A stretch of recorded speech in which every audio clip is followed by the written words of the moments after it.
Assalamualaikum warahmatullahi wabarakatuh. Selamat pagi ya saudara-saudara sekalian. Kita lanjutkan pembelajarannya pada akhir penghujung bab 1, yaitu pertumbuhan dan pembangunan ekonomi pada latihan soal akhir bab.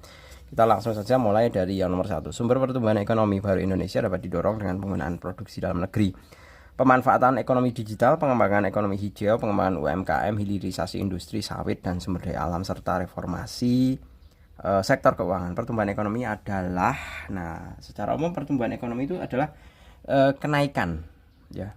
Secara umum adalah kenaikan pendapatan. Jadi kalau misalkan pertumbuhan ekonomi mestinya ada kenaikan pendapatan. Kalau penurunan itu berarti kita tidak mengalami pertumbuhan. Karena apa? Yang namanya pertumbuhan itu bisa juga bernilai negatif. Masih ingat pada saat awal COVID-19 itu sempat kita pertumbuhannya itu sampai negatif 5%. Itu sempat, itu kalau nggak salah kuartal berapa ya, kuartal kedua atau ketiga tahun 2019 atau 2020.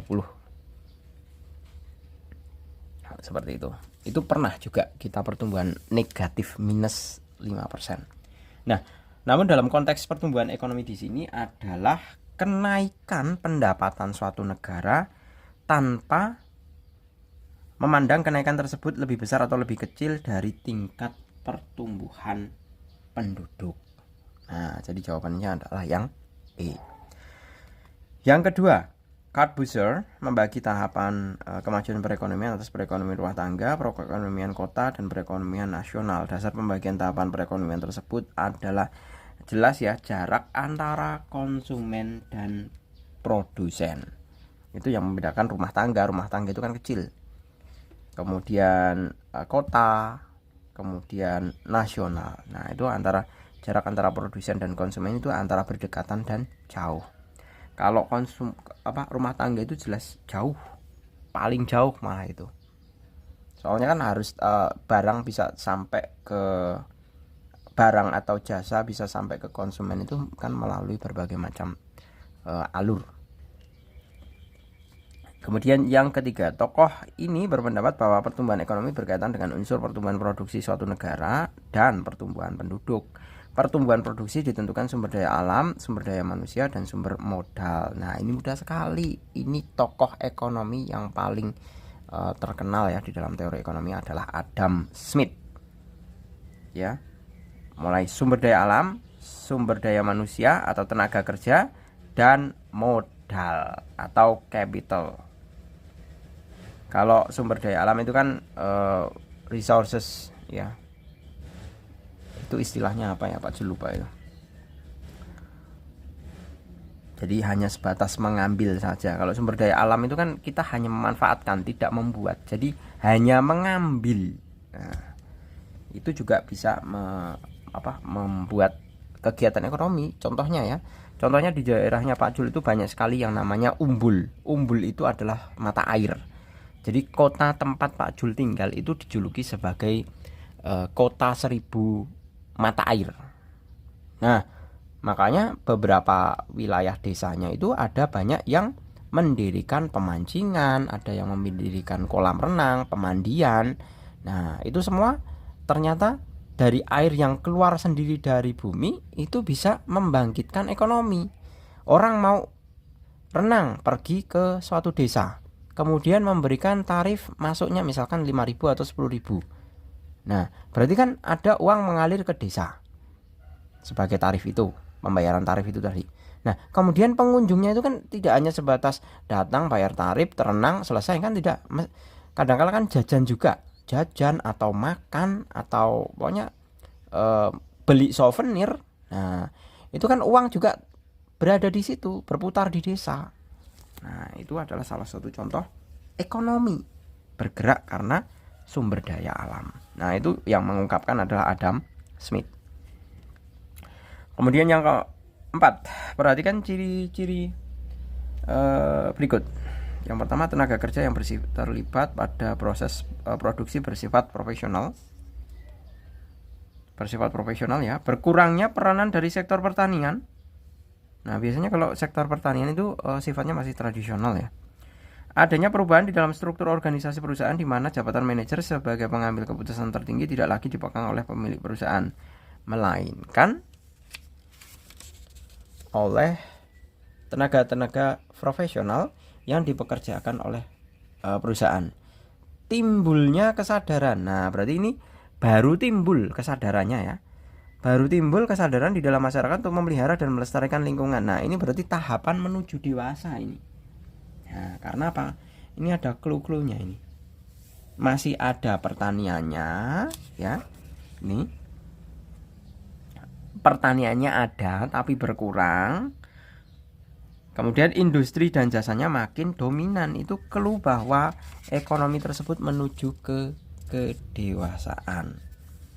Seperti itu. Kemudian nomor 5, diketahui data sebagai berikut. Jumlah PDB negara Y pada tahun 2023 adalah 3.200 triliun dan PDB tahun 2022 adalah 2.200 triliun.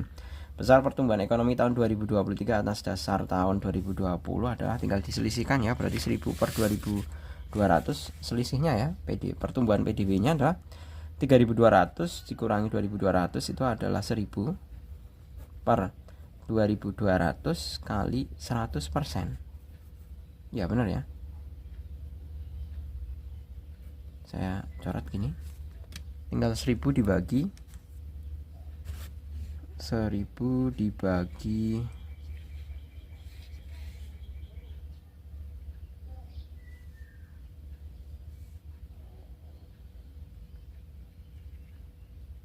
22 45 ya, 45,45 45% lah. Ada ya di situ 45%. Kemudian yang ke-6, pernyataan berikut yang bukan tindakan yang dilakukan dalam program stabilisasi dan rehabilitasi yang bukan lah. Ini ya. Dalam pembangunan jangka panjang tahap pertama dan tahap kedua adalah meningkatkan ekspor. Yang bukan ini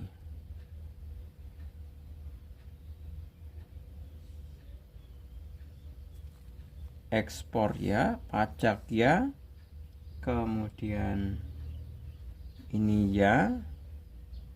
Nah, ini pada masa Orde Baru ya, jangka panjang tahap pertama dan tahap kedua. Jadi jawabannya yang bukan tindakan program stabilisasi dan rehabilitasi adalah membenahi pendapatan per kapita. Kemudian yang ke-7, perhatikan pernyataan-pernyataan berikut. Penguatan kedudukan lembaga legislatif dan penyusunan APBN. Nah, kita baca pertanyaannya dulu. Berdasarkan pernyataan tersebut yang merupakan perubahan pengelolaan pembangunan akibat terjadinya amandemen UUD 1945 ditunjukkan oleh nomor. Perubahan pengelolaan pembangunan akibat terjadinya amandemen. Penguatan kedudukan lembaga legislatif dan penyusunan APBN, benar. Kemudian ditiadakannya GBHN sebagai pedoman penyusunan rencana pembangunan nasional. Ini benar ya. Dua ini benar. Dulu itu kalau pada masa pemerintahan Orde Baru, dalam artian pada saat itu adalah presiden kita itu Presiden Soeharto, itu punya setiap dalam pembangunan itu ada yang namanya GBHN. GBHN itu adalah garis-garis besar haluan negara. Jadi itu memuat segala macam tujuan atau istilahnya rencana yang akan dituju untuk masa depan negara kita. Nah, itu sudah dirumuskan di GBHN. Tapi sebenarnya itu baik, tapi dalam kenyataannya ternyata malah dihapus di amandemen pada Undang-Undang 1945. Nah, ini konteksnya sangat berhubungan sekali dengan sejarah ya. Kalau Pak Jul itu malah setuju negara itu harus punya GBHN. Soalnya yang namanya negara itu kan harus punya tujuan, punya rencana jangka panjang. Bukan hanya sebatas saat ini punya APBN sekian harus dihabiskan untuk pembangunan ini. Itu tidak seperti itu. Kalau pada zaman Presiden Soeharto itu ada yang namanya GBHN, kemudian ada yang namanya Repelita. Repelita itu rencana pembangunan 5 tahunan, kemudian ada rencana pembangunan per 25 tahunan. Nah, jadi terprogram negaranya itu. Oh, besok itu kita mau jadi negara apa, itu kelihatan. Nah, mungkin kalau konteks saat ini kita nggak tahu ya, Indonesia itu mau agraris, sekarang banyak sawah, kalau khususnya di Jawa udah didirikan pabrik. Mau negara industri, industrinya tidak ada satupun yang sangat maju. Kita punya smelter itu tembaga di Gresik, itu pun baru beroperasi tahun 2024. Padahal Tembagapura atau bahan baku tembaganya itu kita itu sudah menambang sejak tahun 1960-an. Ya kan? Sudah punya barangnya sejak tahun 1960-an, tapi kok baru punya pengolahan pabriknya tahun 2024. Coba kalian pikir. Ya kan? Saya minta kalian juga sebagai seorang siswa, kalian itu juga bakalan jadi pemegang atau sebagai pemegang tongkat estafet negara kita. Jadi cobalah berpikir ke depan. Seperti itu. Ini hanya intermezzo saja ya, kalian biar tahu wawasan. Jadi biasanya kalau anak-anak zaman sekarang itu kalau diminta untuk membaca sejarah, jangankan membaca buku, paling banter ya buka YouTube atau cari literatur di Google kan. Seperti itu. Jadi biar kalian itu tahu pada sebelum, mungkin saya yakin kalian belum lahir ya. Sebelum tahun 1998, 99 lah. Kalau enggak 98 ya 99. Itu sebelum Presiden Soeharto itu, makanya Presiden Soeharto itu dijuluki sebagai Bapak Pembangunan Nasional. Kalau Pak Jokowi itu legitimasinya itu sebagai Bapak infrastruktur, karena yang dibangun banyak sekali, yaitu jalan tol, kemudian bandara, seperti halnya Bandara Kertajati, MRT di Palembang. Nah, itu adalah karya-karya dari Bapak Joko Widodo. Ya, terlepas ada plus minusnya setiap kepemimpinan, itu manusiawi, wajar saja. Nah, kemudian kita coba yang ketiga, memulihkan kembali kepercayaan pasar melalui transparansi kebijakan. Itu bukan termasuk yang di amandemen. Penguatan otonomi daerah dan desentralisasi pemerintahan dalam kerangka negara kesatuan Republik Indonesia. Nah, itu juga benar. Nah, jadi yang benar adalah 1 dan 4. Saya ceritakan dulu yang nomor keempat. Mula-mulanya dulu sebelum adanya amandemen UUD 1945, bahwa seluruh urusan pemerintahan itu berpusat di Jakarta, atau dikatakan dengan sebagai sentralisasi. Semua komando itu satu komando dari pemerintah pusat yang ada di Jakarta. Nah, namun setelah di amandemen UUD 1945, seluruh tata kelola pemerintahan itu diserahkan ke daerah masing-masing, atau istilahnya desentralisasi. Jadi segala macam urusan pemerintahan, tata kelola ekonomi itu diserahkan ke daerah masing-masing. Seperti itu. Jadi sudah pemerintahan pusat itu sudah tidak ikut campur.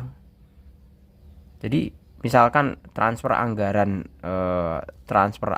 ya, atau pagu anggaran yang dikirimkan dari pusat ke daerah, nih uang buat kamu, jebret, ya sudah, nanti uangnya itu yang mengelola adalah daerah sendiri, yang ngeplotkan, oh ini buat gaji pegawai, oh ini udah untuk pembangunan, oh ini untuk dana cadangan bencana. Itu yang mengeplotkan dari kota-kota itu sendiri, bukan pusat lagi.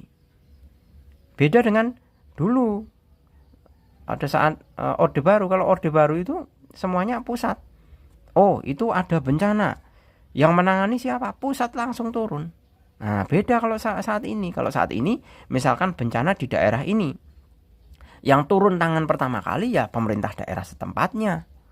Pusat mungkin ya membantu, tapi kan konteksnya tetap nanti sebagai komandonya itu adalah pemerintahan di daerahnya. Bisa misalkan katakanlah kabupaten bisa atau provinsi bisa, bukan pusat. Pusat hanya sebatas backup anggaran dari belakang saja. Seperti itu. Itu yang dimaksud dengan penguatan otonomi daerah. Jadi otonomi daerah itu maksudnya bahwa pemerintah itu memberikan keleluasaan kepada pemerintahan daerah setempat untuk mengelola daerahnya sendiri. Ya. Jadi tidak tergantung dengan kebijakan yang ada di pusat.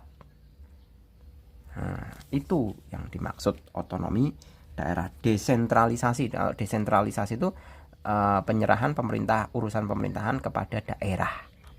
Jadi pusat tidak ikut campur tangan. Kebalikannya adalah sentralisasi. Kalau sentralisasi itu urusan pemerintahan pusat itu ada di tangan pemerintahan pusat. Dalam hal ini kalau saat itu kan pemerintahan pusat ada di Jakarta.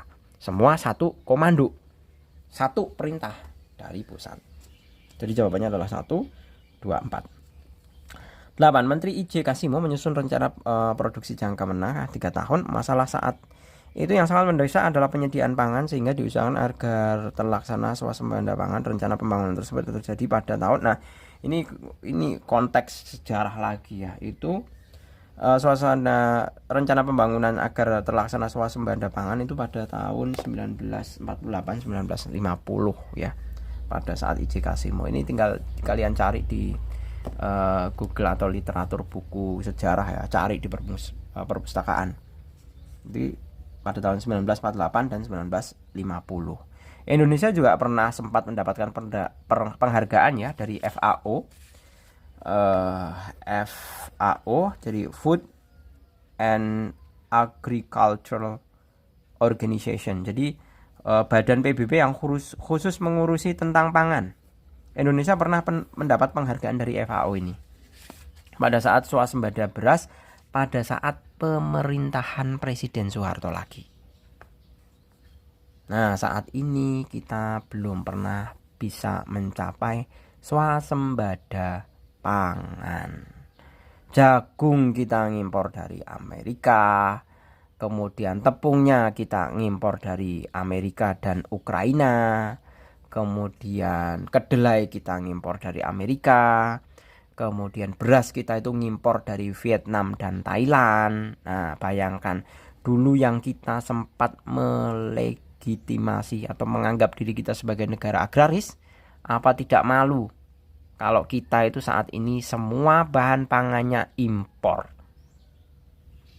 Nah, itu buat pekerjaan kalian. Kalian harus berpikir bagaimana caranya meningkatkan produktivitas pertanian kita agar tidak memalukan. Kita itu negara agraris. Nenek moyang kita itu nelayan sama petani. Tapi kok sampai dengan saat ini kita ngimpor terus. Gitu loh. Dan pemerintahan kita juga sampai dengan saat ini belum mampu untuk menswasembadakan banyak-banyak swasembada pangannya. Satu komoditas saja, misalkan beras atau kalau tepung jelas susah karena kita tidak punya komoditi itu, lahan itu tidak ada, tidak banyak. Tapi kalau beras itu loh, beras sejak lahir kita sudah dididik untuk makan beras ya. Itu untuk PR kalian. Lanjut, selain indikator moneter, indikator non-moneter, indikator campuran, terdapat indikator lainnya dalam mengukur keberhasilan pembangunan ekonomi, yaitu indikator ekonomi lainnya yaitu garis kemiskinan ya. Garis kemiskinan dan kebutuhan dasar minimum. Dan kebutuhan dasar minimum ada ya yang A. Oke, kemudian lanjut yang nomor 10. Layanan perdagangan online atau e-commerce memberikan kemudahan bagi produsen dalam memasarkan produk kepada konsumen, serta bagi konsumen dalam berbelanja di mana saja dan kapan saja. Kemudahan dalam melakukan proses jual dan beli termasuk dalam manfaat ekonomi digital, yaitu ini kemudahan dalam melakukan proses jual dan beli termasuk dalam manfaat aksesibilitas. Jadi mudah sekali mengaksesnya. Seperti itu. Kayak gitu ya, saya rasa cukup, semoga bermanfaat. Sampai ketemu di lain kesempatan. Mohon maaf kalau tadi panjang lebar pembicaraan itu agar kalian itu terbuka bahwa masalah ekonomi itu memang masalah yang fundamental yang ada di dalam kehidupan manusia semenjak kita mengenal uang, ya, sampai dengan dewasa, bahkan sampai kita besok akhir hayat itu tidak terlepas dari kebutuhan ekonomi. Saya rasa cukup, semoga bermanfaat. Terima kasih, selamat pagi. Assalamualaikum warahmatullahi wabarakatuh.